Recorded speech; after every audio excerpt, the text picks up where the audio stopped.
Hello, everyone. We're live and we've been decimated. It's just me and Lala. Andrew, as always, he can program everything but can't fix his social media, so he's not here yet.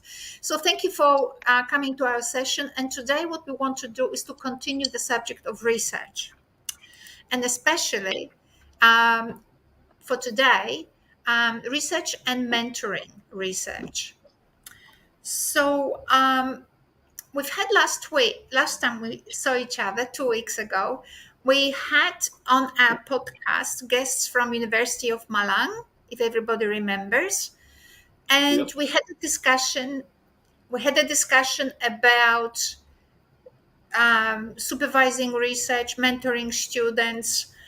However, it was short, so I thought we will still use a little bit of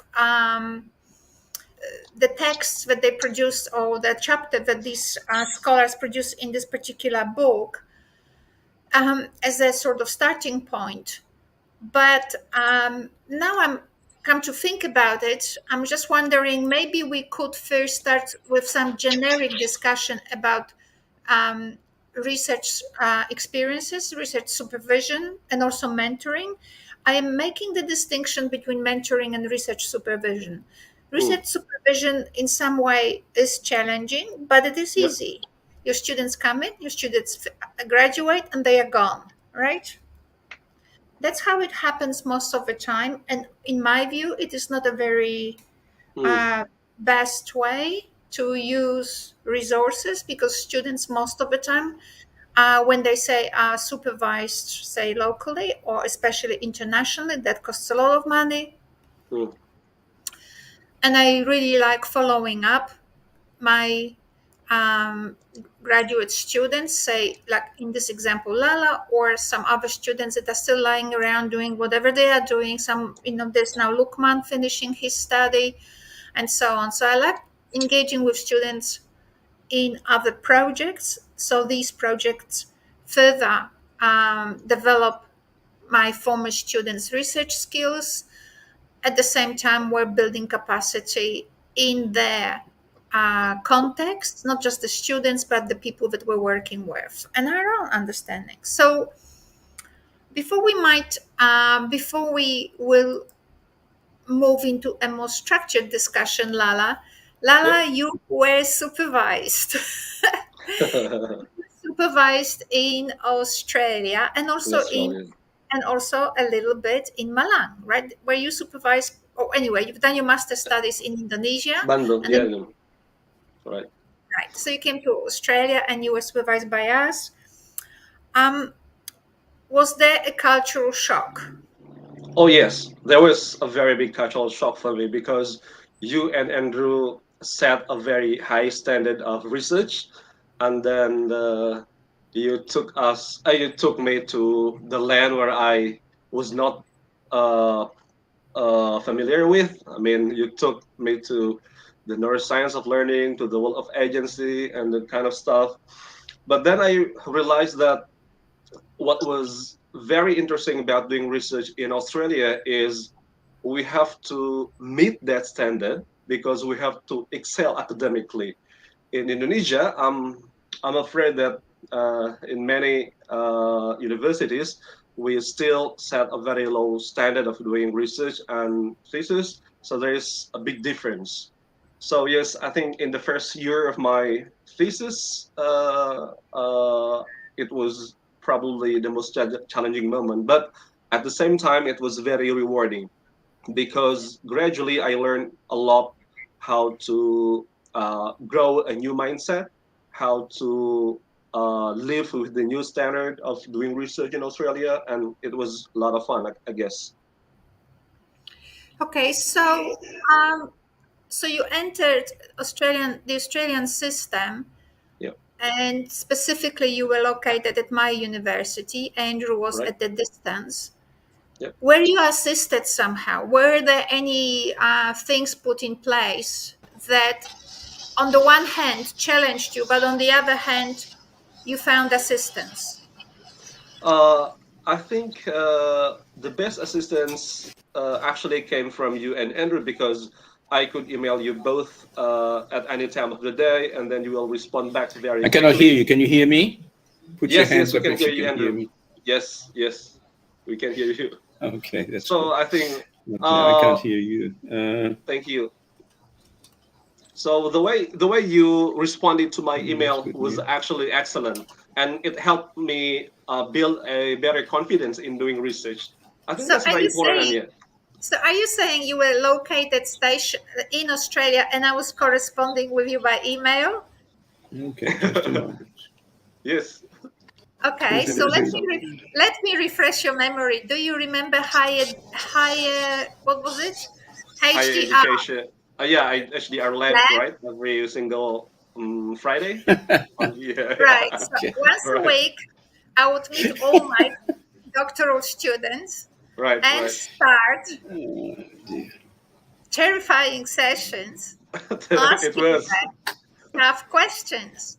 right, So right. that was That's unusual because I teach my classes with this setup. right, but Yeah. I must have learned it from someone. But the thing is that in Australia, we do not have a PhD like in America, whereby you do subjects. You Yeah, have a yeah. British culture where you are practically on your own. Andrew, you are very, very loud. Um, so you're practically on your own, Right, and you have to produce 400 pages of something that makes sense, not to you right. necessarily, but to the examiner, Yeah, right? yeah, yeah. Very, very so challenging. you've embarked on a challenging topic, Yeah, challenging perspective. right, So other than emails and probably face-to-face meetings with me, you also had those weekly seminars right, whereby right. I tried to overcome that isolation of the doctoral students Yeah, and build a community so that right. conceptually we could build we could learn from one another, build the knowledge based Yeah. on these discussions. And we had a dream to project it to the world, right? And I don't Yeah, remember what happened then, whether it was COVID or whether it was your completion and everybody else's completion of PhD. We've never gotten there, yeah. but we are there today. Right. I just wanted to say, Andrew, are you listening to some music or something? Because we can hear a discussion at the back, Oh, in the background. really? Yes. Are you watching? Anyway, so, okay. So, I'm not watching anything that I know of. Maybe I am. Let me just okay. check. So, one of the things I wanted to mention is that we had those sessions, and some students who are, or some mentors who are watching us today, might Mm. think that these sessions were basically to clarify things, which is sort of partly true. But I'm taking you somewhere else Yep. today, because that's where I want to go with this discussion today. Um, can you more or less remind yourself of those sessions? We had weekly sessions, and the sort of um, intellectually challenging discussions. What was the point of them? What, what was I Yeah, teaching really? the very first thing that I remember most from our weekly seminars is the word consciousness, right, Anya? I think I still keep that word in my mind. So every time I forgot some keywords or some concepts, you will always told us to be a conscientious person. When we are doing research, you should not forget these keywords and blah blah blah. So Right, yeah, yeah, that's very important. So that's actually the keyword, consciousness. conscientiousness. Yeah. Consciousness, yes.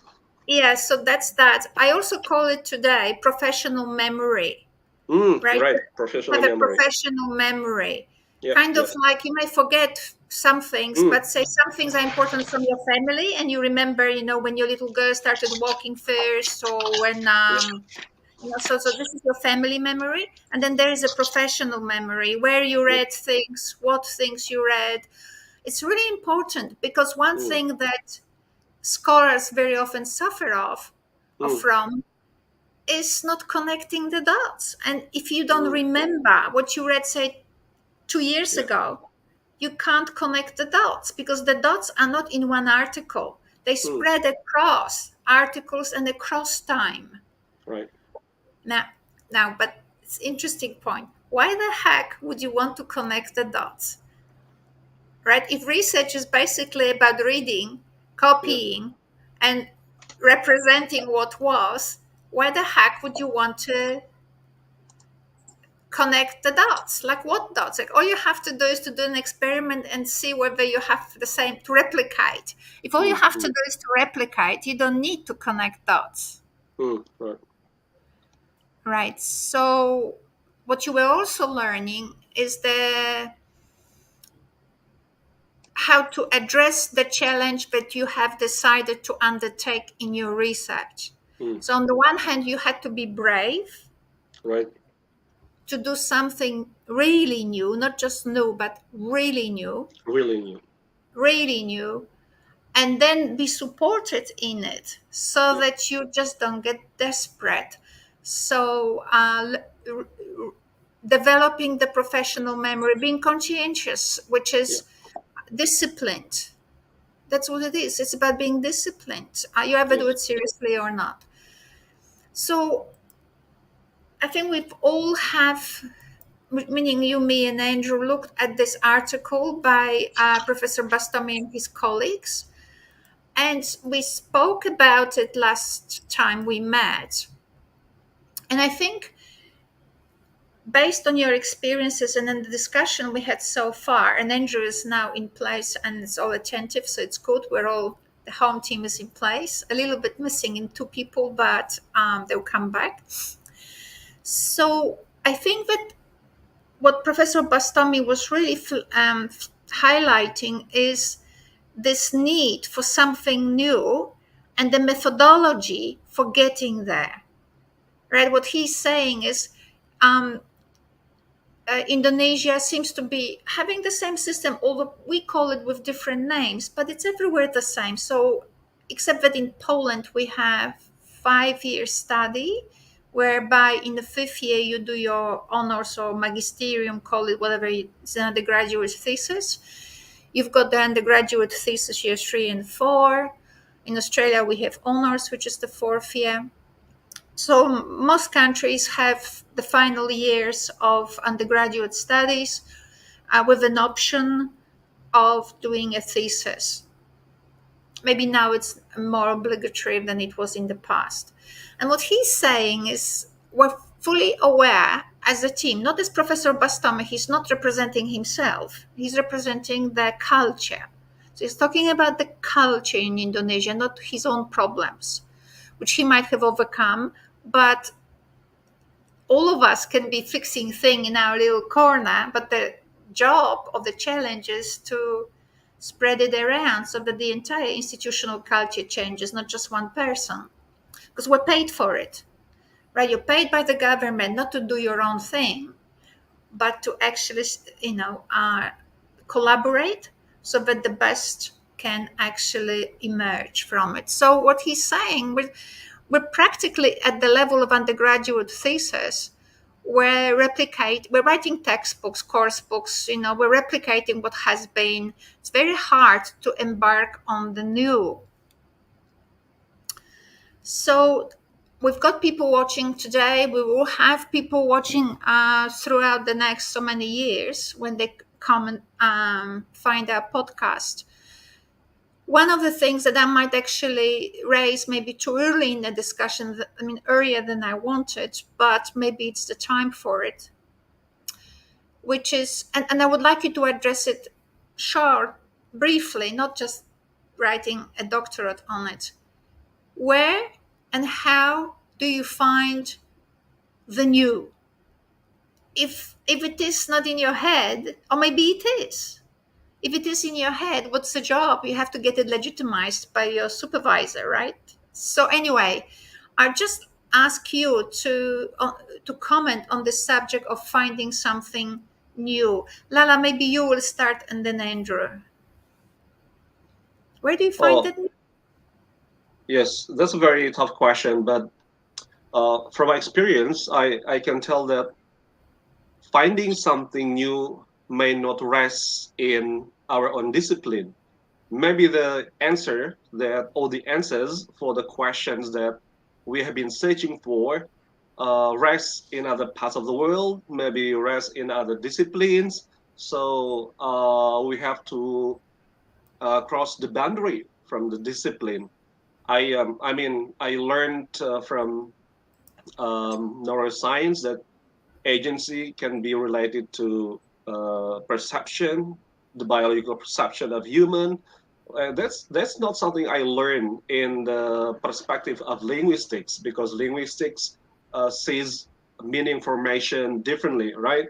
So it takes a lot of courage to learn something new, because it will simply let's say, challenges me to question whether or not the knowledge I have acquired is still relevant. So I came to a point in my life in Darwin, Australia, where I had to be a very independent thinker by your guidance. At the same time, I have to develop a set of questions, probably a new questions that can help me answer my questions. In the first draft of my PhD proposal that I sent you, I used the word semiosis or meaning making, perhaps, in the context of linguistics. But then you showed me another path to how meanings are actually formed. So by showing me a new mindset, a new perspective, I think it helped me a lot in how I reach the answers back then, Anya. So So we you have to have, go beyond, yeah. so let's be a bit practical. So you have students Hmm. who will or have done with you an undergraduate thesis. So you've got 30 little people Yep. loving you, ready to do everything you tell them, and all of them at that age want to do something new. Mm. What do you do with them? Um, I always believe that most of them are, and I don't know, most of them are, let's say, having a kind of inclination to find something new, because in several moments in the supervision, I found out that my students have different talents. I will say one particular name, Rati, for instance. She's good at drawing things. So, in one moment of supervision, she came to me that she was good at drawing, blah blah blah. So I told her, why don't you create a storybook or illustrated book and then create a story for it? Then the magic actually happened. She created a digital illustrated book for children. She created the story using reading for emotions, and she had developed the CFR level 2 for that piece of writing. So I think that's actually amazing. So by talking to them on a regular basis, I think it gives me a lot of imagination in what kinds of ways I can direct the research process in the future. So I just want to make a comment. I just want to make a comment based on Professor Jordan Peterson, Yep. and I've noticed that with my Cambodian participants in a study.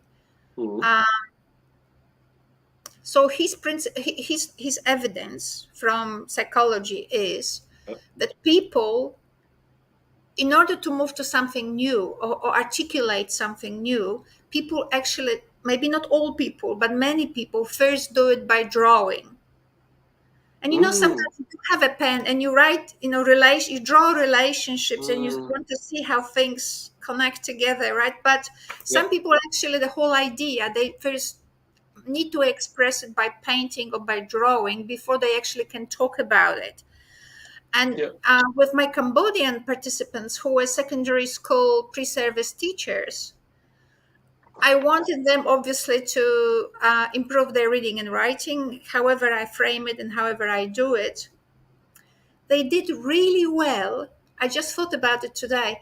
They did really well because they were doing a website. Each of mm, three of in groups of three, and they were doing websites, each with particular message in order to communicate and so on. So obviously, if you create a website, you are mm, a communicator. You want people to stay there, to read right. it, to get attracted to it. So you Yep. have to Yep. somehow attract the attention and so on. Mm, And obviously, the first attempts, they were not to create a banner and to design the front page. It's mm, not that they were bad. It's just that they didn't have what linguistics calls the illocutionary force, which mm, is like engaging. They didn't see the website as communication with people. They mm. first tried to reduce it to communication with me. It wasn't Yep. for me. I mean, I don't care Mm, about their website. I mean, never look at it. What's for what? Right. So, but they grasped it. Then the second stage was harder, but for whatever reason. But this point, mm, actually, that when you are opening your mouth or when you're doing something for others, it's an act of communication. They actually got it, and their mm, designs were fabulous. I have to say. So that before I engage you, I might just still ask on the basis of a paper I've written with another colleague of ours who's finished her PhD with us in 2020. yep. So I just want I've got the quote that we've produced together. It was a lovely collaboration I had with her on that paper. And she also said she's never thought like that in her life. But I'm not saying that the paper couldn't have been written better. It could have. Every paper is just a moment in time. Mm, So I just wanted to ask you, Lala, when you have your undergraduate thesis students, what's the goal of that subject? I think it's really important to actually ask this question. mm. So I usually teach a seminar proposal unit in semester 7. So the goal of the course is to help my students write the research proposal. I normally teach more than 60 students in one single semester, which is very tough. And then something new was actually happening because there is a pressure, a bigger pressure on me and the lecturers on the accreditation process.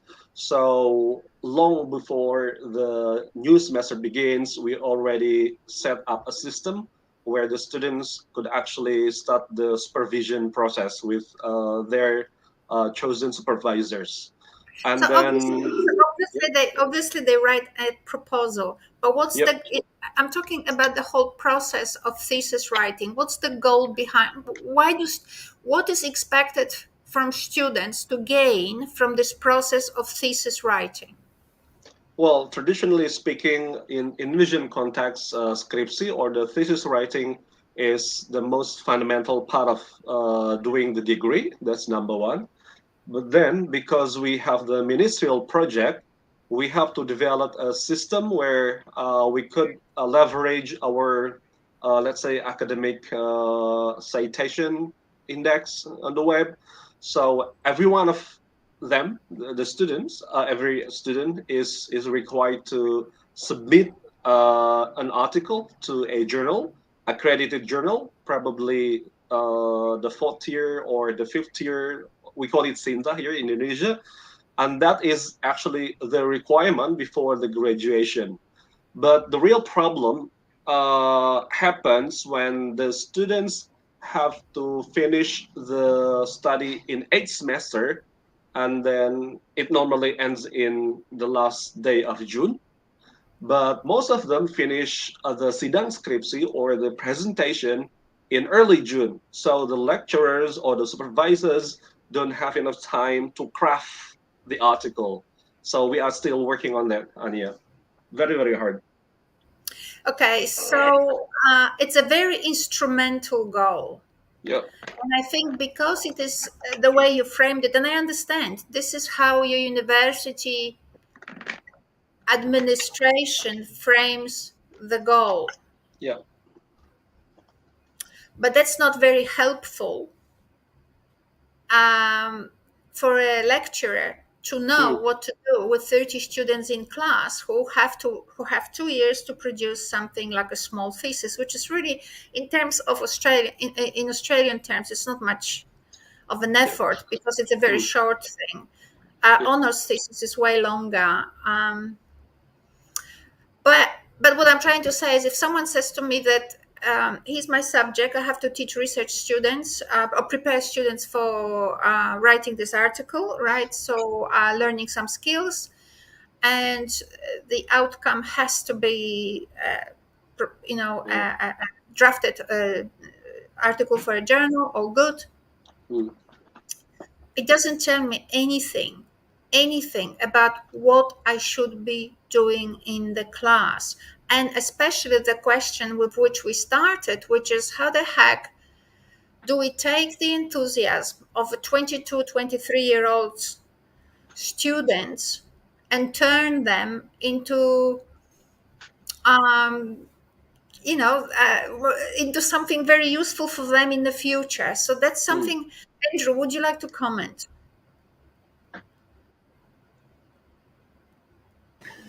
Yeah, I mean, there's really a lot there.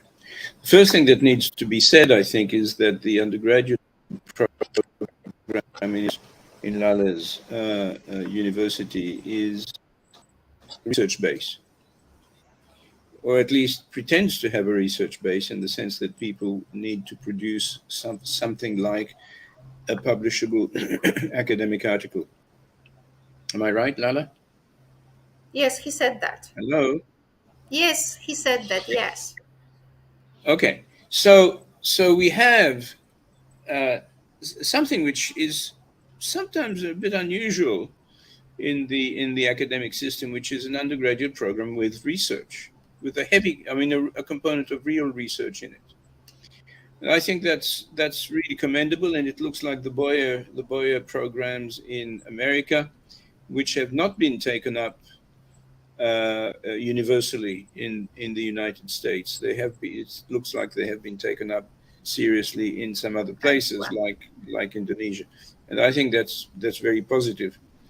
The other thing that I wasn't clear about is whether that thesis is actually only in the last year, or whether there is some kind of research mentality that is being developed throughout the 4 years of the degree.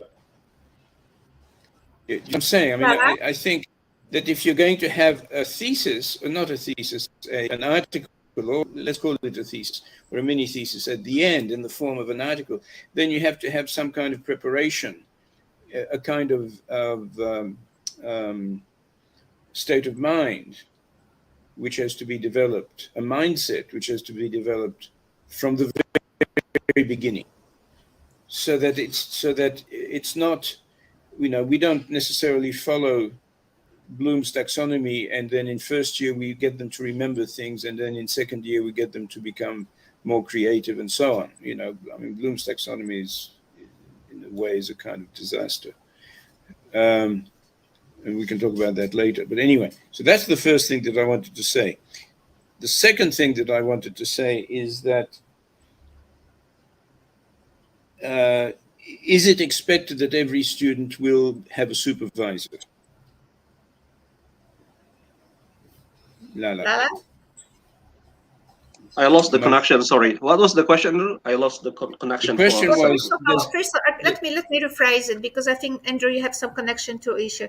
The first one is, are students asked to do this research thesis while at the same time being educated in a culture which Mm. Yeah. respects intellectual growth? And Well. secondly, Mhm. Andrew is asking whether the thesis takes 2 years or 1 year, and whether each student has a supervisor. Oh, right. So, frankly speaking, we are still developing a new research mindset. So, in other words, we don't actually have, let's say, scientific personality, which is grounded in our culture. That's number one. And number two, the thesis writing project should be completed within 3 or 6 months, which is very crazy, right? So we didn't actually have enough choice back then. But the proposal is not part of it. Proposal is Yes, earlier. proposal was earlier. So the thesis writing project, the data collection, they have to go to school and blah blah blah. It should be completed in 3 months' time only. So it gives us a lot of pressure because yes, there's no strong research mentality, no research mindset prepared from the beginning of the admission, and then suddenly we want them to get published in an accredited journal. It puts a lot of pressure on me to. And that journal is at what level in the Indonesian Well, citation um, system? we normally send the articles to fourth tier accredited journal, the Sintafo, or some of them will be sent to the non-accredited journal. Uh, but the craziest part But is, so, there are some departments here who are sending the articles to the journal who are not accredited, but the students have to pay like $20 or $25. So the articles are not peer reviewed at all. So I think that's also a problem, and it's still happening here. What do you okay. think? Well, that's another new ball game. The other thing I want to say is that from reading the article and listening to Professor Bastomi and his colleagues last week, um, it seems to me that research is constructed in these classes as a kind of search for a gap, Mm, research gap, and the research gap always worries me because the research gap implies that there is a construction already there and that you just look for holes in it. But yep. actually, a lot of the research gap is not in the construction of what is already there, but in discovering a new structure which is not already there. Yep. And when I think of your student who created a children's book and so on, I don't think she discovered any gaps at all. Yep. I think she had a different mindset, which is how to do something interesting or how to do something Mm, good or how to do something that she valued, not something that was mm, necessarily valued by the system. So, you know, you have a clash of you mm, have a clash of intentions, if you like, mm, at the level what of how you define research and what that means. So, for mm, example, does your research always have to refer back to stuff that has already been done mm, and that you want to investigate further? That's the kind of the gap model. The gap model says, okay, we've got this model going, and so um, we're going to investigate that a little bit more. Can But I can actually, I you might, add to it? Can I just add to this point, Andrew? yeah, yeah. Um, does this concept of the gap, however, from the perspective of us three, it looks a little bit difficult. Um, wouldn't it imply that? I mean, in order to find the gap, you actually have, if there is a gap, you have to know a mm, lot beyond probably doctoral knowledge. Because you yep. have to have doctoral knowledge, some other studies, some experience, right? And then maybe, I mean, becoming Einstein is not that simple. Mm, So even if it were true that there is such a thing like looking for gaps in the whole, what does it take to actually see the gap? I mean, right? So that's I wanted to add to that. Yeah, no, absolutely. So that there's also that problem. Uh, the thing that I in terms of the article is that the solution, which is identified in the article, and not just in the article, but in the heads of many people, is to have yet another course to show people how to do it. We're going to have a course on research. We're going to have a course on thesis writing. We're going to have a course on this and on that. And I think often about my own students at doctoral level who, for example, have done a master's degree already before they come to me. And I ask them the questions that I usually ask them, which I asked them last week and so on, was, so what do you know? What do you know about the field? What are the principles that you use in language work or in language teaching? I mean, okay, just use that as an example for the moment. And they look at me. And then I say, well, who are your intellectual references? And they look at me. And then they sometimes say things like, inevitably, they say Chomsky, who, of course, has nothing to do with language education, but is a big name in linguistics. And of course, he's made a lot of contributions, whether you like them or not. I mean, he has been there and he's been visible and so on. And then when you push them a bit more, they come up with maybe one or two other names, which was interesting. One of them said, we don't remember anything from our MA studies. It was such a long time ago. Now, that's interesting.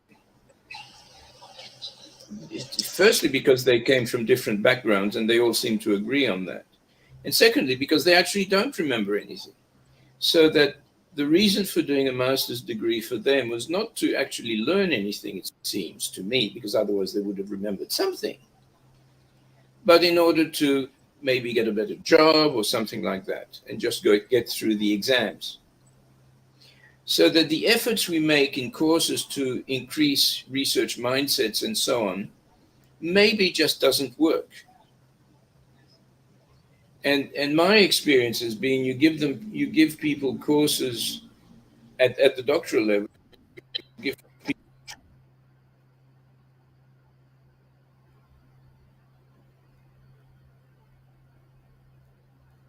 people learn to do qualitative research and quantitative research and so on. Well, by the doing of it. Compare the doctoral programs in Australia with the doctoral programs in America. The doctoral programs in Australia do not have coursework in the usual sense. And yet, by a miracle, Lala, you managed to develop some knowledge, adequate knowledge, good knowledge, advanced knowledge of statistics and qualitative research. And that happened because you actually had to do it. And you asked maybe Anya or me or someone, but not just those people, you went and asked your friends. University provides workshops as well. University provides help. Right? University. Yeah, but the university provides help, but it doesn't impose help. No, it doesn't. So you see, so you don't have to do the course, but if you have a problem, you can go and get help. That's called a rhizomatic system, actually, at work. This is an on-demand, moment-to-moment need that you are trying to fulfill. So that's where the learning really happens, and that's what you'll remember. Yeah, you remember. I mean, if you do more research, a lot of people don't do more research. Right? I mean, as I said, a lot of people don't do more research, but you, Lala, are doing more research, and so the things that we were talking about will stay in your head, and not what we want to talk to you about, but what you've discovered you needed as you were doing it. Okay, so let me go back to different models of teaching and learning for a moment. The Australian system functions essentially within, and may not think of it that way, but actually it is essentially a rhizomatic model. when you need it. Only at the level of PhD, because before you get to PhD, Correct. you've got coursework. Well, However, it depends get what. to PhD, you have to have some independent research evidence, right? So sooner or later, Australia wants you to actually show that you don't follow just coursework. You actually can conduct an independent study. But the same is also true of the master's, but honors master's degree. If you, if for those that still have it, you do a little thesis or something. But there are still places where you do a basic.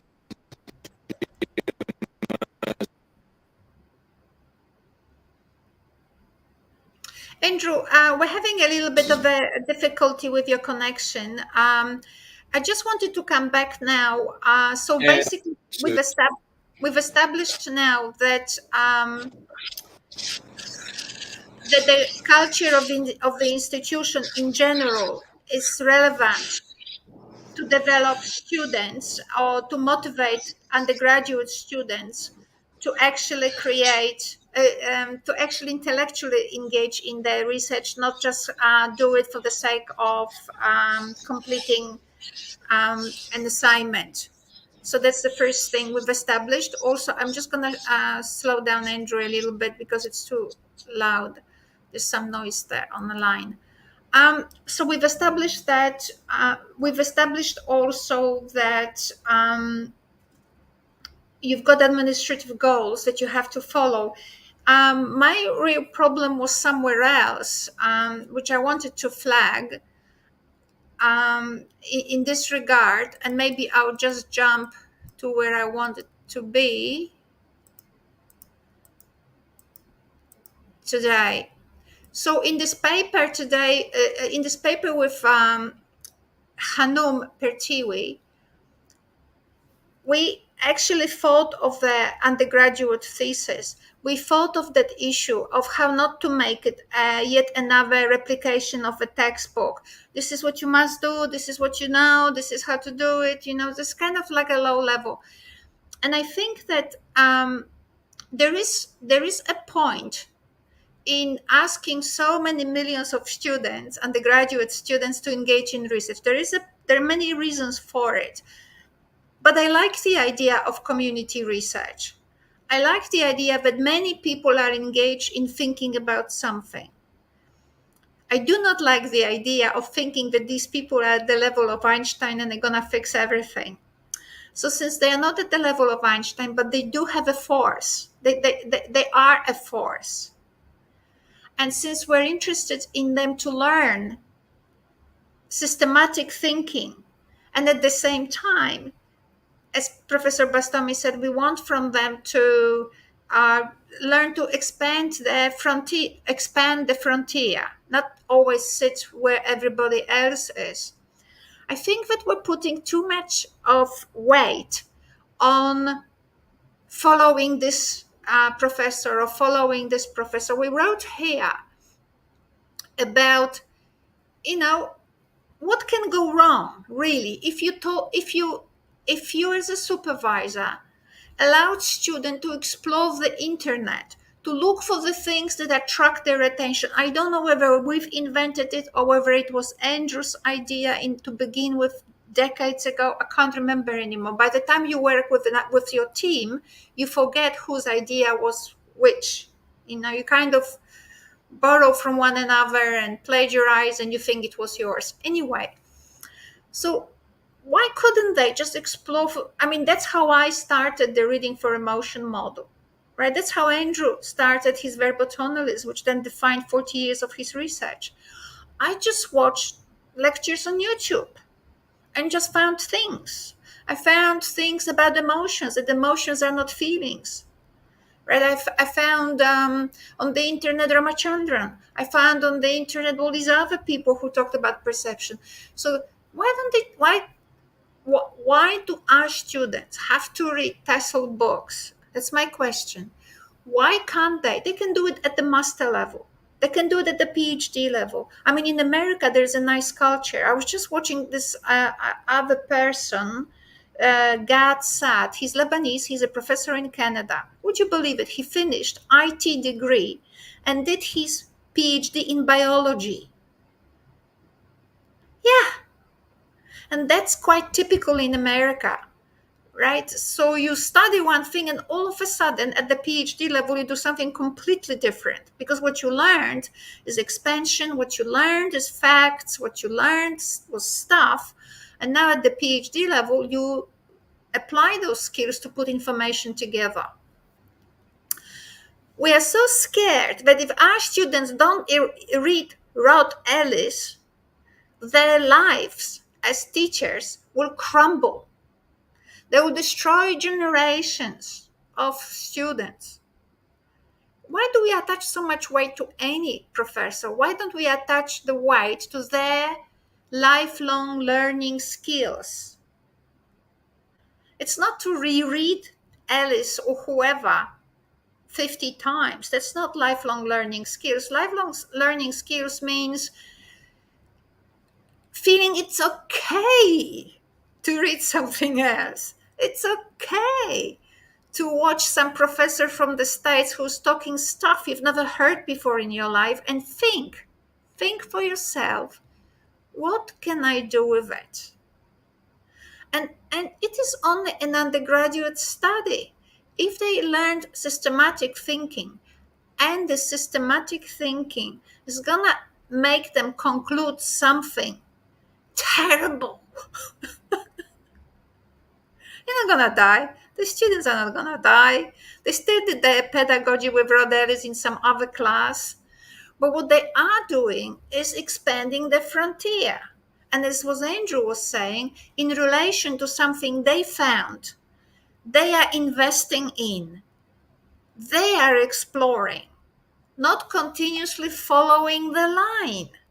And now imagine if you have, say, 100,000 students in Indonesia doing a little thesis of this kind every so many years. There will be 100,000 of them, right? I don't know. There's plenty of people in Indonesia. So over the period of 10 years, 100,000 teachers, new teachers is going to be there. And if each of them did something amazing, and then they had a conference. You know what I read? I read that reality is not there. How hilarious. Try running against the wall and you find reality. Yes, someone else is a philosopher. And they say, well, yes, from your perspective of this body density, the wall is there. You know, a philosopher, you've got someone else, you know. And imagine if you find these crazy students of yours, each of them finding something crazy on the internet, having a conference together and talking crazy stuff. Look, Einstein was laughed out or laughed at when he came up with his principles. Today, we're living by his principles. And even if one day someone abolishes it and challenges it and moves forward the theory, it's been there for 100 years, pretty long, you know. And he wasn't even a freaking professor when he actually invented that stuff. He was just a clerk reading interesting stuff. So, and he didn't have a conference on weird stuff because nobody was doing weird stuff. There was only one person in the world that was doing a little bit weird stuff, and that was the only guy that published him, Max Planck. Nobody wanted to even publish him. And that's the problem with being new. When you actually expand the frontier, it's very risky because everybody else is not there. Everybody else is sitting in say in New York, while everybody else is on the West Coast, right? Fighting the Indians or whoever. I'm just trying to say, if we want the culture of the new, we need to support it, respect it, and not thrash it. So that when we do have a conference of weird undergraduate thesis writers and they all talk nonsense, we're listening. Because put one professor there, it's amazing when you listen to lots of readings. You know, I saw this on YouTube. I saw this. These people were talking nonsense. Look what they were saying, right? Like Professor Peterson is talking about something or other. Like when you listen to those amazing things, it's not like together we're changing the culture of thinking. We're really becoming what the graduate thesis is about, which is lifelong learners who are uh, um, accepted as people who engage in what is out there, related to their own experience, write about it, talk to each other, right? So all of a sudden, we're getting out of the prison of, I don't know what are the core readings. I mean, Noonan, who talks continuously about this, I'm not saying that these people were wrong. I'm saying engaging those readings, you can, but in order for those readings to breathe fresh air, you need to attach them to something fresh, something new. Otherwise, they become stifled. This is rehashing the same thing because every person, whether it's Noonan or whoever else, was writing at the given time,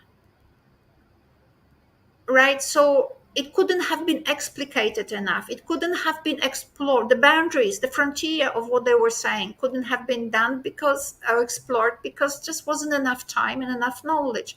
We need freshness to come, and we need to open the windows, let the air in. And I think the thesis, and that's what I was trying to say, and I'll ask you for some more comments. What I wanted to say is that yes, our students have to produce their proposal. Yes, our students have to publish it in some journal. Yeah, all of that. But that didn't give me as a teacher any advice on what I have to do when I see my students. But when I think to myself, what can go wrong with our students reading stuff? What can go wrong with our students watching stuff on YouTube?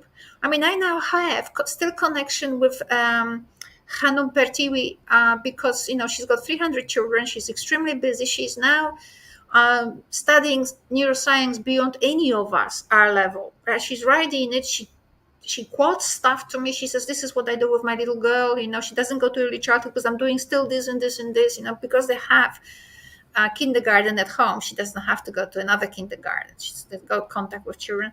Anyway, what I'm saying is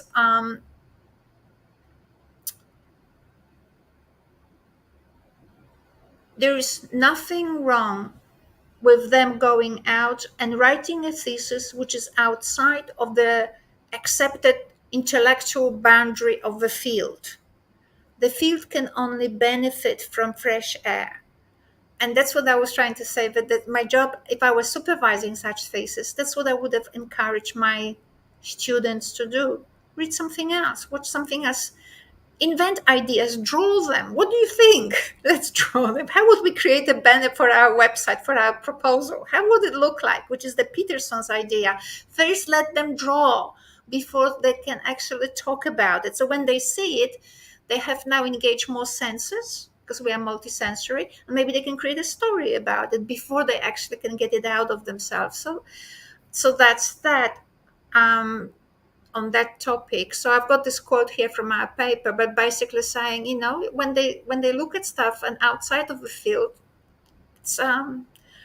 it's building their imagination and now turning that into proposal. It's a challenge, but it's fun.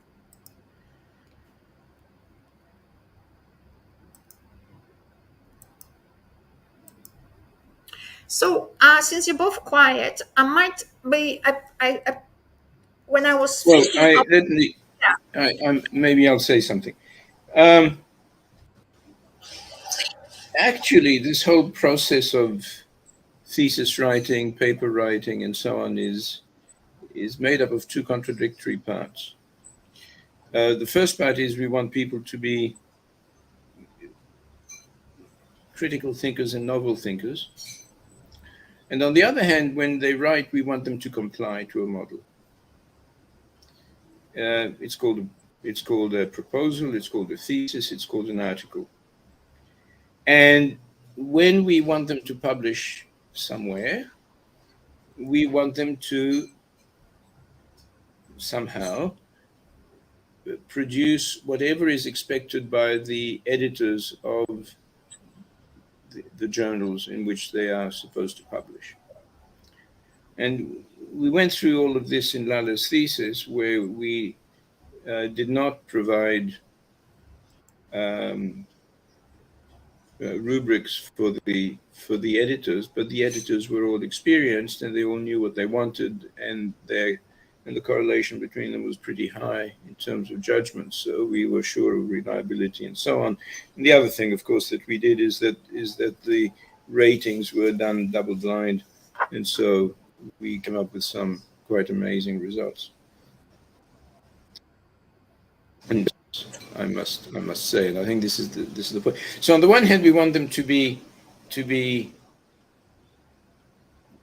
as I said, novel and do new things, and on the other hand, we want them to follow a particular model of text in terms of the structure of the text, but also in terms of the structures of each paragraph and the connections between the paragraphs and so on. And these are partly dealt with by rhythmic patterns and partly dealt with by the reading for emotions structure that Anya works on.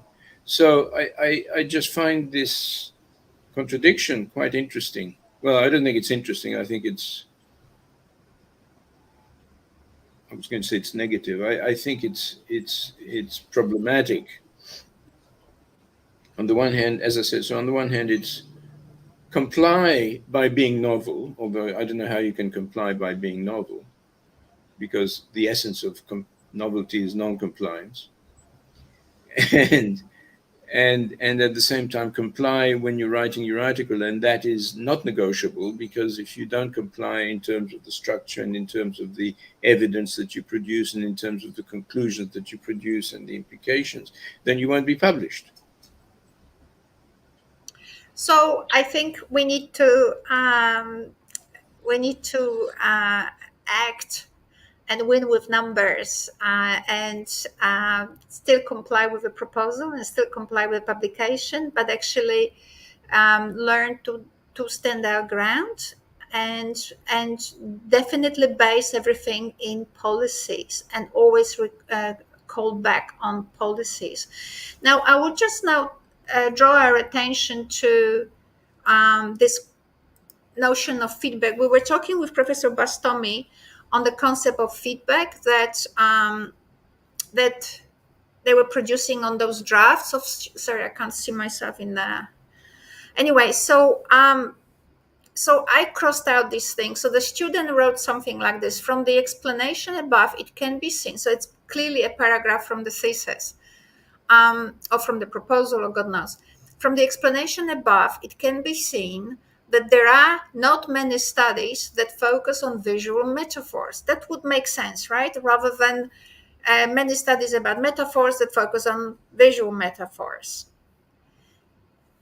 Because of that reason, the writer decided to conduct a study about visual metaphors. As you can see, it's kind of, what's the word when people talk always about the same thing? What do you call it, Andrew? Forgot the word, but basically it's just It's repeating it. redundant. It's not redundant and something else, but basically it's the student is saying the same words over and over again. Oh, Clearly, it's yeah. I can't remember. Tautology, is that tautology or something? Forgot it. Like a tautology. no, but tautology is a reasoning.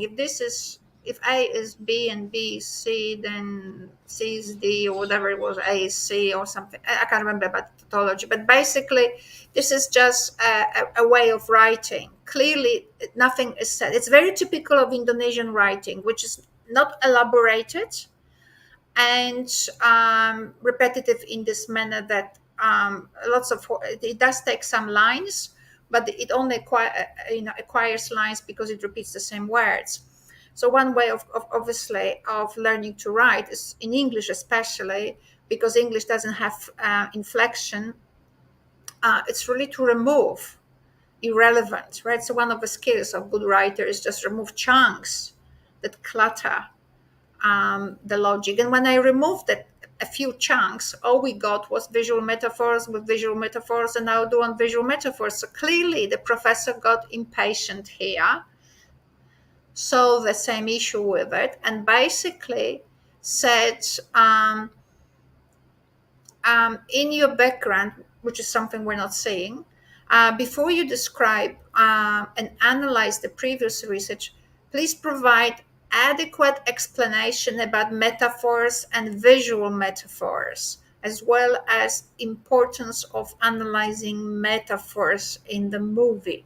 So adequate explanation: what is metaphor, what is a visual metaphor, and why are we talking about it, right? Why are we talking about it?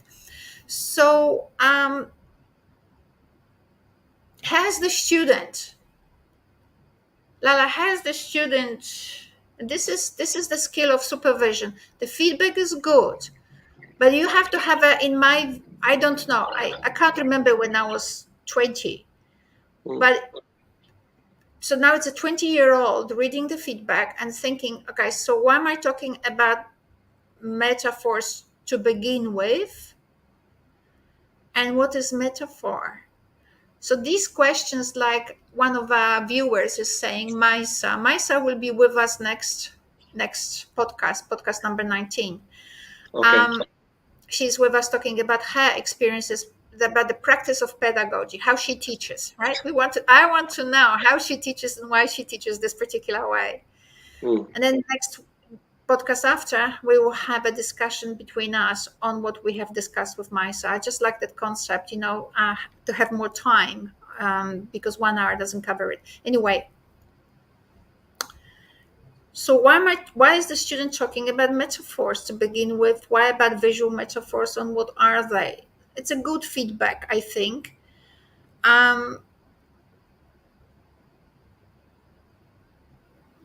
It's not something we're not seeing the whole paper, so let's have a look at another feedback here.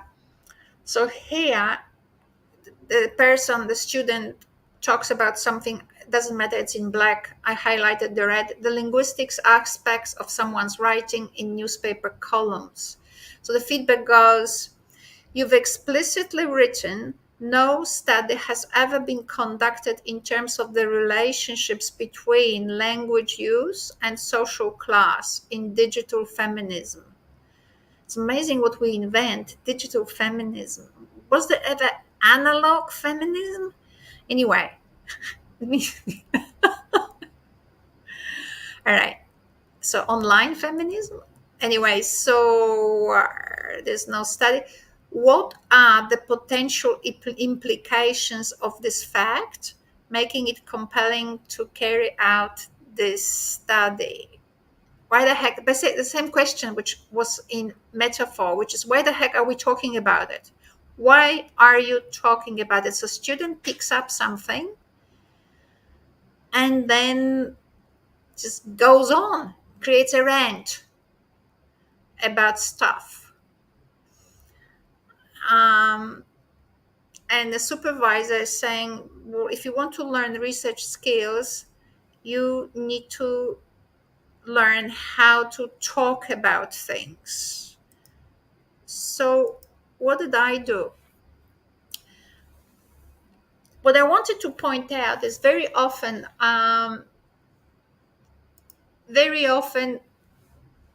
in when you are a researcher, people talk to you about framing the study. Now, we could have an intellectual debate about this, and maybe I should think about it some more. But what strikes me all the time, and I'm not saying from, say, whoever perspective, but from education, from the perspective of education, most of the time when I read studies in Asia, well, some things are missing, not always, but often. But first of all, very often there is a total absence.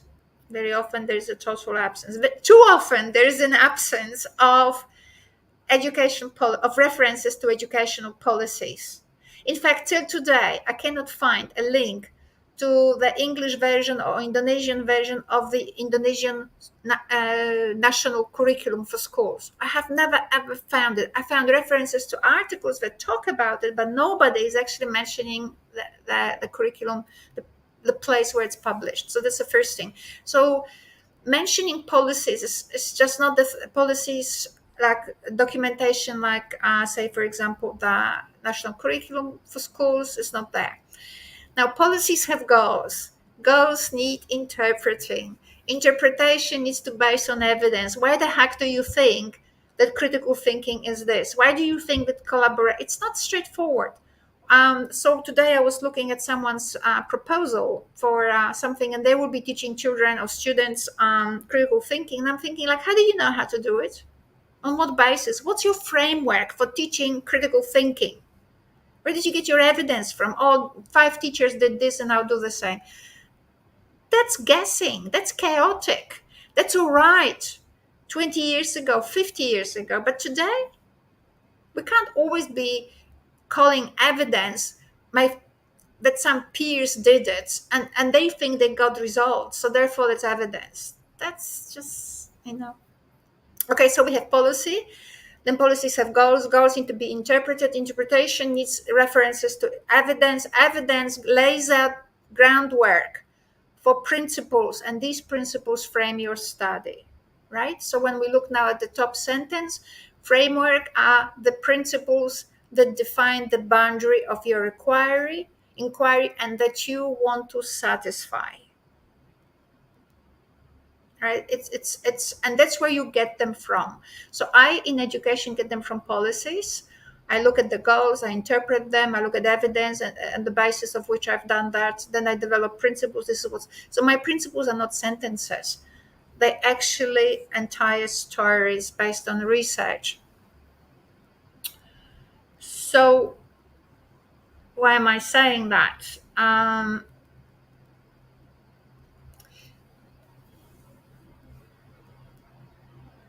If we were to talk about, say, that feedback about visual metaphors, right?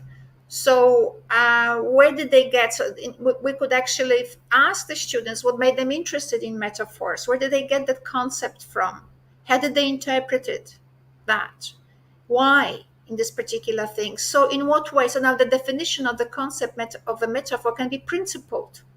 And in that sense, now that principle can be so well defined, but it will give us criteria for identifying properties of a visual metaphor or metaphor and a visual metaphor. And these properties we could then research in a movie, right? It's easy. It's easy. It becomes easy. You don't have to borrow from anybody. All you have to do is to have a sequence of how to get to those criteria in relation to which you will do the matching job with the movie.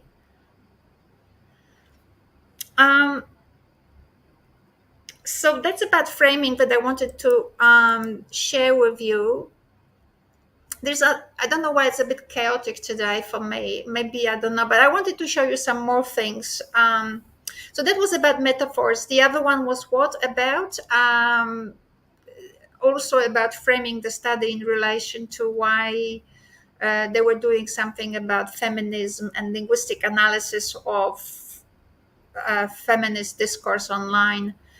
So it's the same process. Now, I wanted to show you some study here. This was a study done by a student of ours, mine and Andrews, Buranapatana. I trust this is her surname. Honestly, I never know whether it was Bunarapatana or Buranapatana. It's just Maliwan. She's been always Maliwan. She did a study which really began with maybe some educational goals like critical thinking. That was 2001. She did the study with critical thinking, with some objective from, with some policies. But she didn't have all that weight of necessary reading you must cover. She really went, with my help, obviously, and Andrew's, and especially based on Andrew's former work, she really went just with a hunch and seeing what will develop. And when you look at the outcome of her study, what she was doing, and I spoke about her study before, she was teaching Thai students critical thinking in the context of writing in Thai. So all these things are okay. So that's what she was doing. So students year one were learning critical thinking with the help of a subject which was writing. They were learning to think as they were writing. Now, we didn't teach them to write. We never taught them to write. I mean, that was me when I was like, I took over more like based on Andrew's work. I took over the supervision pretty much, right? So that was like way over 20 years ago, before the research I've done since. Um, the only thing we did, we created a space for the students to want to write. That's all we did, based on Andrew's old concept of macro simulation. Read an article like 1985, and he probably taught it before and after. And I've seen him teach things like this over the years. So in that space, they created through writing, through they used that space, which we and them agreed to, called Thai News Network. It was online. That's 2001, when there was no video. There was, well, it was just print, and they had a person. He had to program pages back. You couldn't just type words. You had to program. You had to write HTML, blah blah blah. Next line, something like it was. So they got a person who was helping them, given by the university. So we created a space that they wanted, in which they were communicating. That space was accessible to the community to read. So they weren't writing for each other. They weren't writing for the teacher. They were writing. It was like a total tiny network. They were engaging the community in reading and in sourcing their stories. So what happened? They used writing as a as to develop the Thai persona. And over the years, obviously, I developed this concept that language doesn't exist; it's in you. Your Thai or your Indonesian is yours. It's not transferable. It's yours because it's a Bourdieuian concept, right? Which is you create language to assert your authority, and you do it differently using different mechanisms. I just can't use too professional terminology, like powers of delegation and all of that. You for you, me for me, right? And the difference between, say, one child and another child is how much space they are given to develop their powers. If you keep them only, if the writing activity is only in the classroom for the teacher, through writing they don't build their I. It continues to reduce. But here we created a space. They created their I, which developed beyond who they were before. They learned skills, and they write here about. I'm fully conscious that nobody has time to read all these quotes from students. I'm having them here for someone who wants to actually read them after the session. So the method of teaching here, attitudes, they change, or the method teacher in this model. Okay, so the method of teacher didn't tell them anything, as I'm saying, it was just space. Attitude, they change attitudes.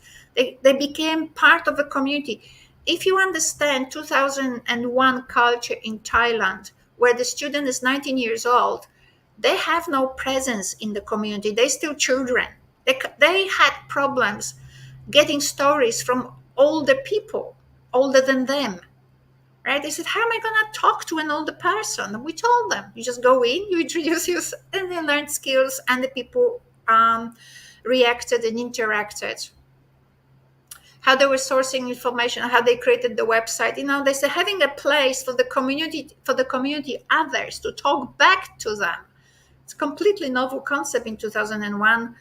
To express their ideas about their articles is another way for us to listen to opinions for others and to use these opinions, but it was also motivational for them, right? So it had aspects: agency, growth, responsibility. It was difficult, but I was proud of myself. Editing text, publishing articles, the last one, publishing articles online made us think more. Because how many times I write something, and then when I send it for publication, only then I see the mistakes I made, right? So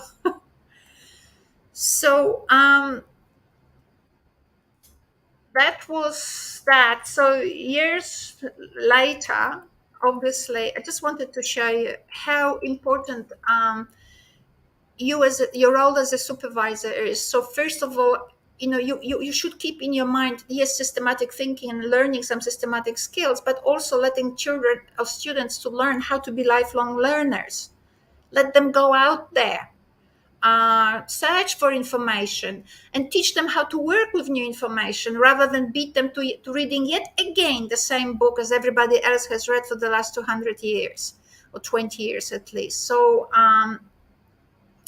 let them do that. Then the concept of and then of course comes Andrew's element here, which means that in this environment, when you do that, they're learning the principles of systematicity in the proposal, in writing of a proposal, and also the development of a thesis. They will remember because they were working on something that interested them. It was personalized. It's lifelong learning, personalization. Now, framing, it's about framework. So I have mentioned some concepts of a process, how to do framing. But also, I wanted to show you something about when you do your proposal. Today, I spent a little bit of time. So I work, and now and then in the Australian system, sorry for taking a little bit more time. In the Australian system, you don't defend your PhD thesis, but you defend your proposal, right? So this is an abstract that I found today, written by one of the candidates who will talk. I don't know when is this person's seminar, but she will be defending her.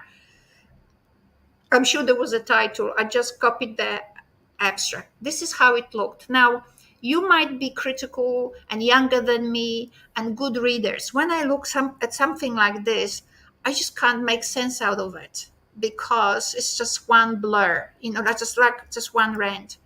So I tried to make sense out of it. So I color coded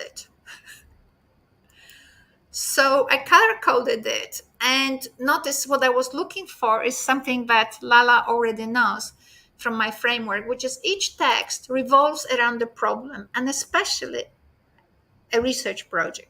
Now, very often you would be surprised, the problem is never identified in writing. No, sometimes it's not really clearly specified in the research study. So I put it in red here because that's the problem, right? So what do they say? The problem is that there's a decline in interest in science, and also people do not take on jobs in science. So that's the sort of thing. So the purpose of this study is to explore the effectiveness of inquiry-based learning in terms of engaging primary and other students in science education. So the purpose of this is to explore the effectiveness of inquiry.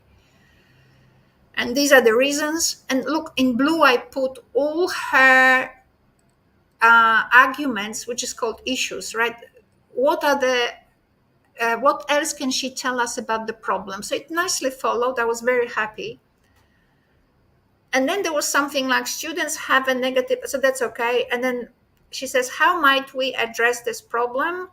And then she says, the goal of Australian curriculum is to, I'm just thinking like, I just wanted an answer. And she goes, the goal of Australian, she goes to the curriculum now. She talks about capabilities, general capabilities, which is the higher order thinking skills like problem solving. It's a little bit not for my eye.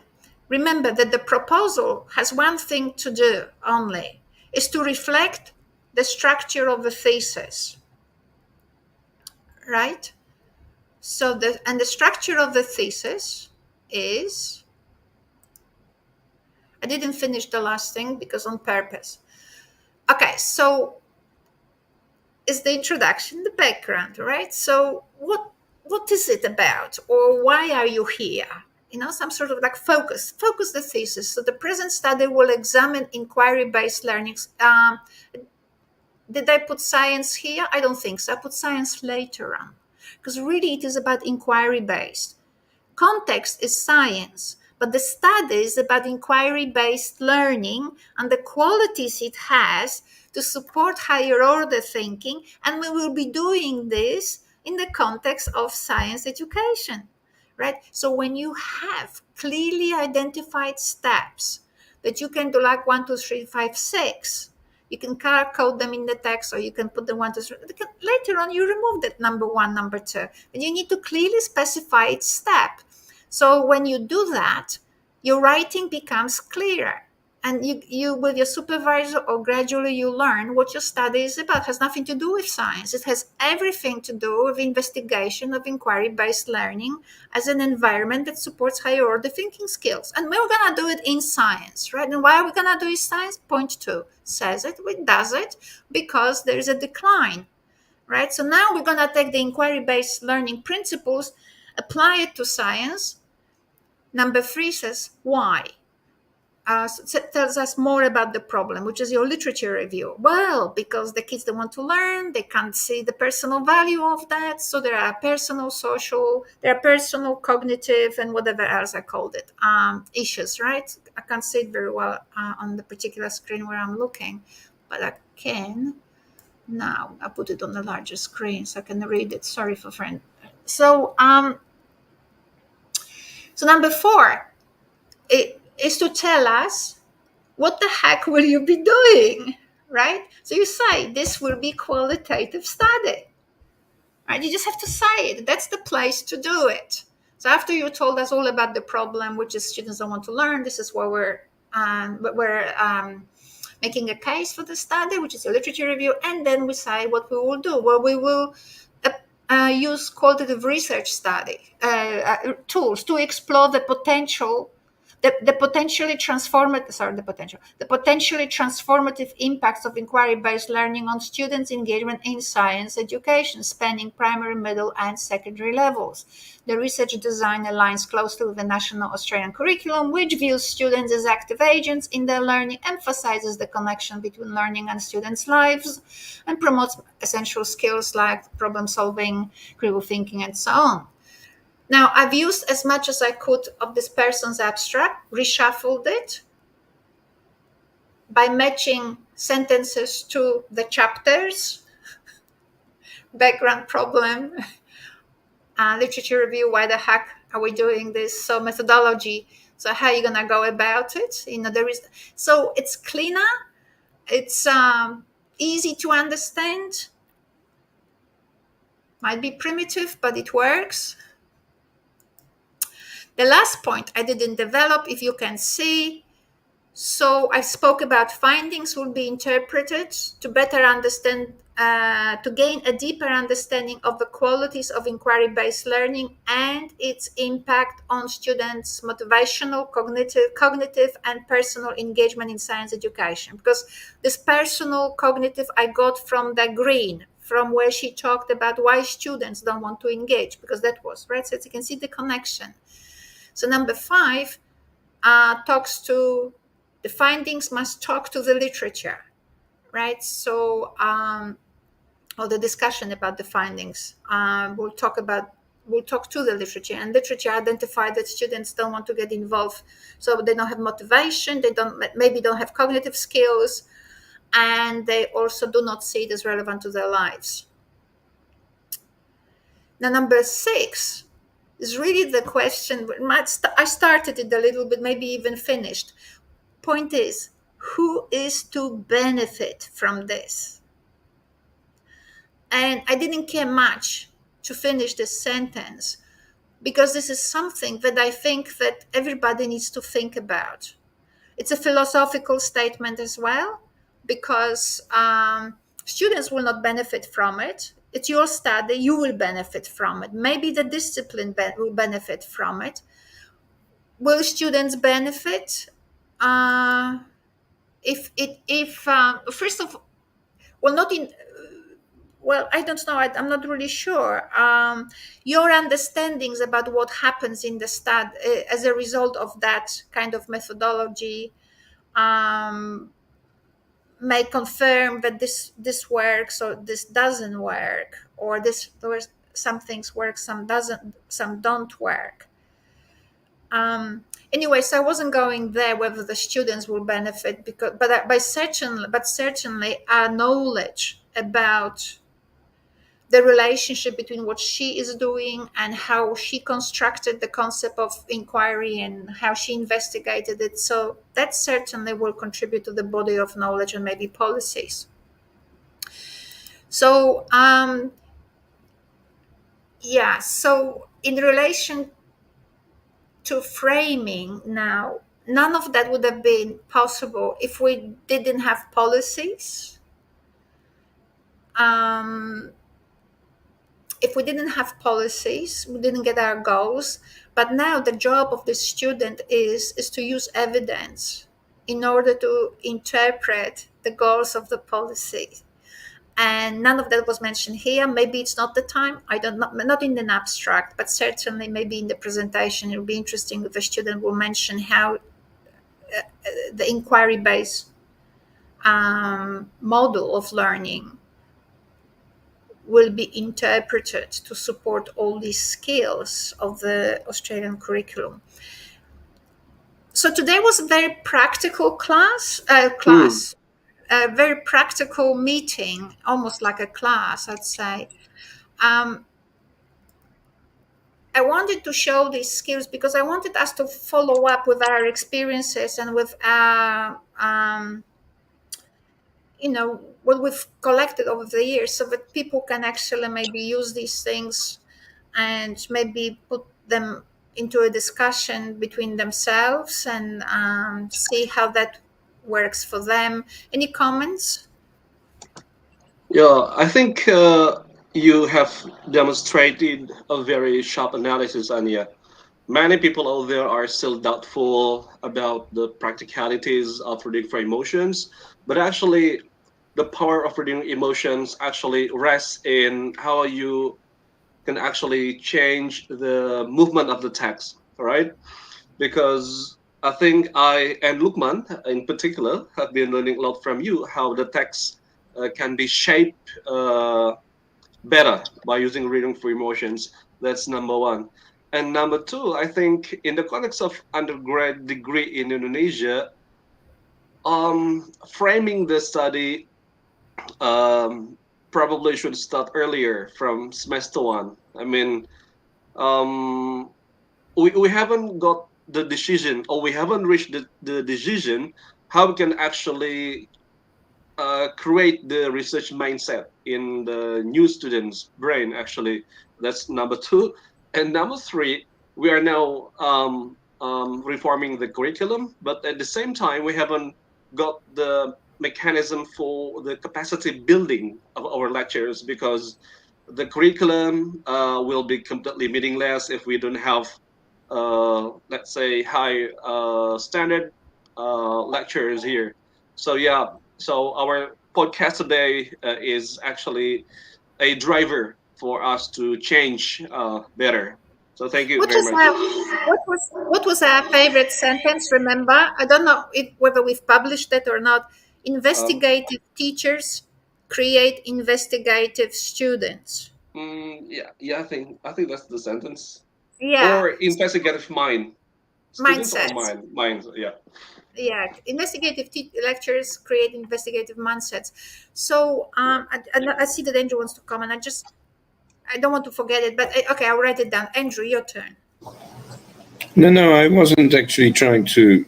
I had a little accident here on my table, which made me sit up. But I think that these issues are really critical, and I don't know what the solution is, because a lot of them are culture bound in terms of the academic cultures of the countries and the systems that are in place. So what's happening in Indonesia may or may not be generalizable, um, but I think that the problems are generalizable in the sense that we need to look at issues of criticality and innovation and how we perform these, and also issues of trying to stop my head from being flattened, and issues of compliance in terms of academic text. And there are and also the place of lectures. I mean, these are things that bother me a lot. Courses. So we're going to have another course and another course and another course and another course, as though that will actually fix things. When our experience, our data, if you like, tells us that it's not going to happen, but the dogma is that we've got to have more courses. And so once again, we see the dogma defeats the data. Um, Now, the issue of, for example, of how do you write academic text is, do you have a model which is do as I tell you, or do you give students the opportunity of inferring the model from examples? And then you can talk about it, right? So there's this obsession in Australia recently because we've lost ourselves somehow. And there's this obsession with explicit teaching, but from your experience, doesn't matter how many times you explain something to people, they don't can't relate it. They won't remember it. So it's nice that they infer. It's nice that we give them room to move. It's nice that they can think, reflect, and then maybe we can talk about it, how you did that. And the discussion about how they did that will never really be how they really did it, because you cannot describe, like we were talking this morning. I cannot, when I'm writing about my model of research that I developed 10 years ago, and it has a long journey. I can't remember how I got there. I can't remember every step. I now have to reframe everything and look from a different perspective on that. It wasn't publishable 8 years ago or 7, so I had to spend this time refining it. But now, how do you trace it? How do you tell a story about some? A painter can tell you how Yes. they painted, but if you took the story of a painter, would you paint the same painting? No. Never. No, and that's exactly the point of personalization and personal inferencing. And I'm thinking of the work that we did with academic text and Lala's stuff in his thesis. I think was is very pertinent, because instead of telling people what to do, instead of saying, look at this move, or look at this jar feature, or whatever it is, we didn't say any of that. We showed them other ways of analyzing text, and we showed them things about rhythmic structure of text. We played. We And played with students and well, enabled them to actually explore what they know. yeah. And so even within a very compliant system for the production of academic text, we still manage to find ways of personalizing rather than saying this is the truth and this is reality. We allowed them to develop their own sets of understandings, which were their truths and their realities, which maybe are not definable or sufficiently definable to be used in IT learning. I just wanted to say And another so, thing. Did you finish? Or mm, you can yeah, comment. more or less. Basically, I wanted to say that about this mindset and about develop. I mean, what you were saying, Lala, which is there's a perception and there's like self-flogging that I can hear, basically, that people in Indonesia think that they don't have enough of quality or high level researchers, and therefore the teaching of mm, the research teaching culture suffers.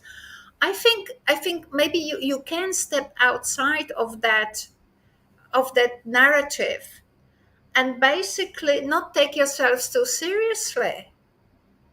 What would it mean to have that culture of a researcher? Would it mean to read all the canonical books of TESOL and sit in the 1990s?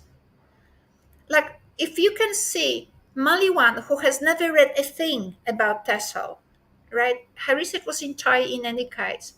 I never taught writing. And how much she achieved through that little project of hers, which was about teaching writing, and students learned a lot, and nobody taught them writing. Community was sometimes teaching them writing, telling them maybe you should talk about this, maybe you should spend more time on this. You didn't explain that. Oh, this is so, but they were very loving. So they weren't negative. They were always loving and positive, and the students were learning from the community preferences. They were learning about how community thinks. So it was like learning on the job, and without having this believe that Maliwan has to take herself too seriously. So she was teaching thinking, right? So she's focused on thinking more than on the quality. And students were writing because they're not stupid. They can learn. Now, I wanted to say, and sometimes maybe the goal is too ambitious and we want to be too scientific. Why not open spaces for human action? For intelligent human action. Open the space for intelligent human action. This is what I liked in Maisa's teaching. That's why we have her next time we'll meet. She's doing debates, right? So I want to hear from Maisa how she's preparing students for debates. And we will have later on conversation about what we think debates um, are and how they can how best students can be supported and all of that. We can have a discussion about it, but I'm interested in that because opening space for authentic uses of language so that students build their eye as they use language. They do not produce fake assignments for the teacher so that the teacher can read, grade it, and throw it into a waste basket. So taking yourself too seriously, putting too much weight on yourself, like I have to read all these books I don't understand. Maybe just a few principles of what language is, and just open spaces for its use and learn together.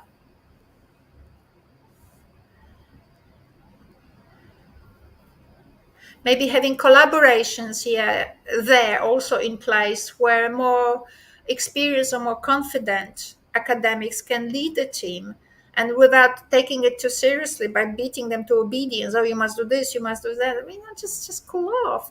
Beautiful things happen just by enabling things rather than being too rigid. Anyway, Lala, thank you so much. Andrew has disappeared, right? Oh, thank you, Anya. Thank you so Go much. ahead. Thank you, everybody who had the patience to stay this long. And we'll meet in 2 weeks again. Oh, Andrew reappeared. How lovely. Andrew reappeared. All right, so we're done. If you want to say something at the end, Andrew, please do. No. I think that's a very interesting debate, and I think it needs to be had, and I think it needs to be continued. Uh, we'll see where it takes us. I'm not quite sure how subversive it is, because in Mm, a way it is very subversive. It's while it started with asking questions about how to do something which is very traditional in a sense, we've finished up with this with potential solutions that are actually not very mm. conventional. And so But we'll see. doable. But doable. It has to be Oh, doable. but doable, provided. And Well, one of the aligning with difficult with the one of the educational standards.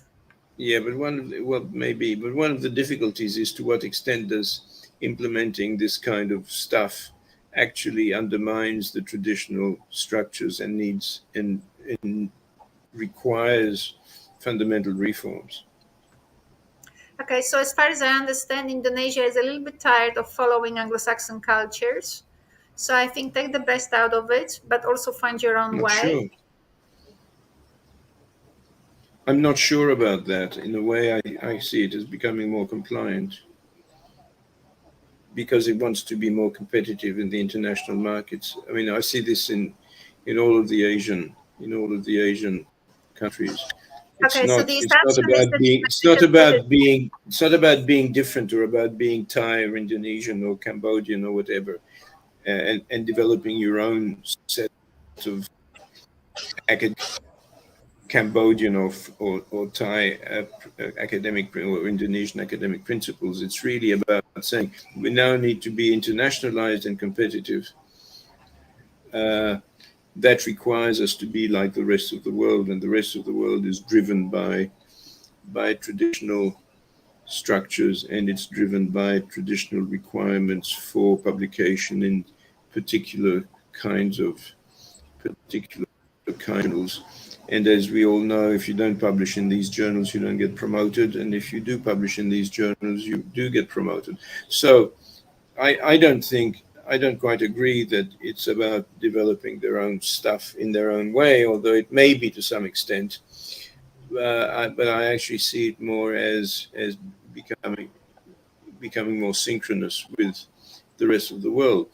The question is that what do you do within that intellectual framework or within that intellectual structure to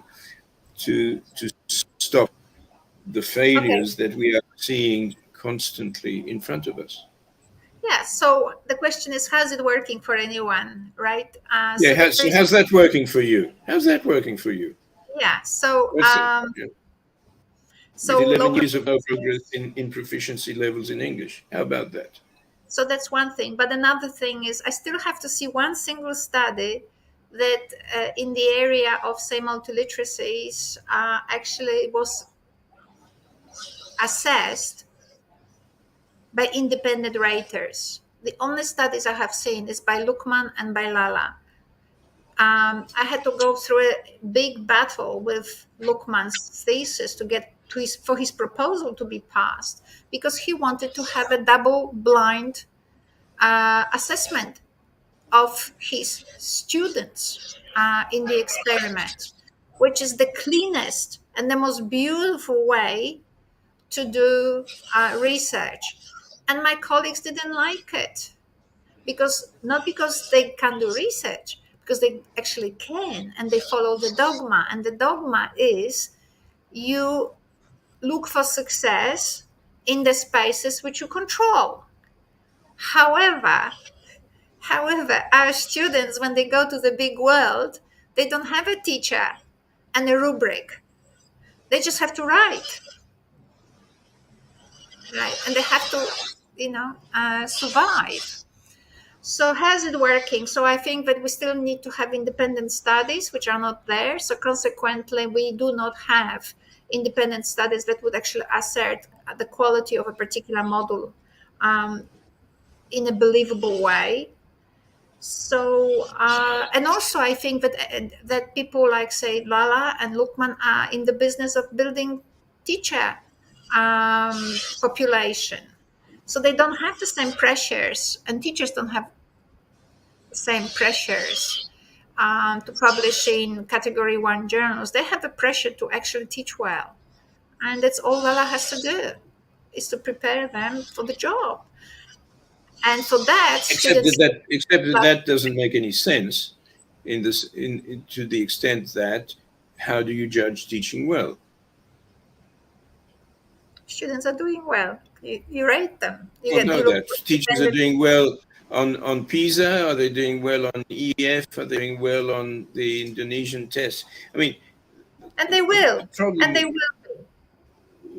Well, that means complying with certain external standards which have been imposed on them, and that's okay to the extent that you accept those standards. Right. So in Australia, we're so ahead of time, and wonderful. And our students are actually doing increasingly. Our scores, the scores of our students, are not actually rising. They actually are falling. So how's Well, that that's working? okay. It's very good. It's very good. We're all. I think, and I have, and I'm trying to do some research on that, and I can't find any evidence because it's not available easily, at least.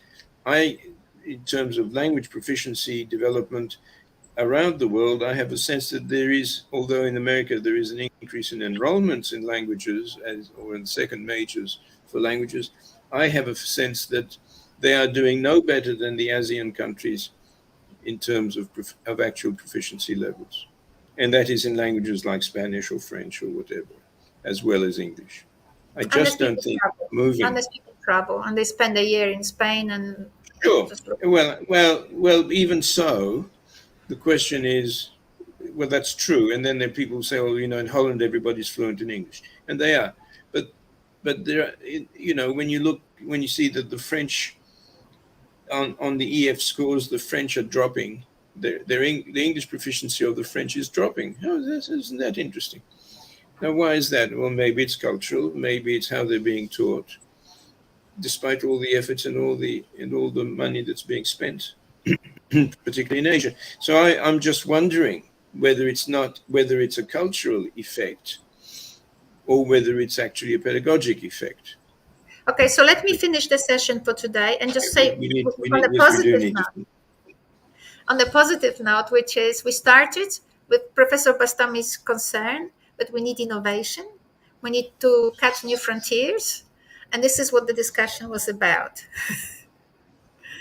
So, if any justification is needed, that's the justification of everything we were suggesting today. So, all right, thank you, everyone, and see you in 2 weeks. Thank Okay. you. Bye.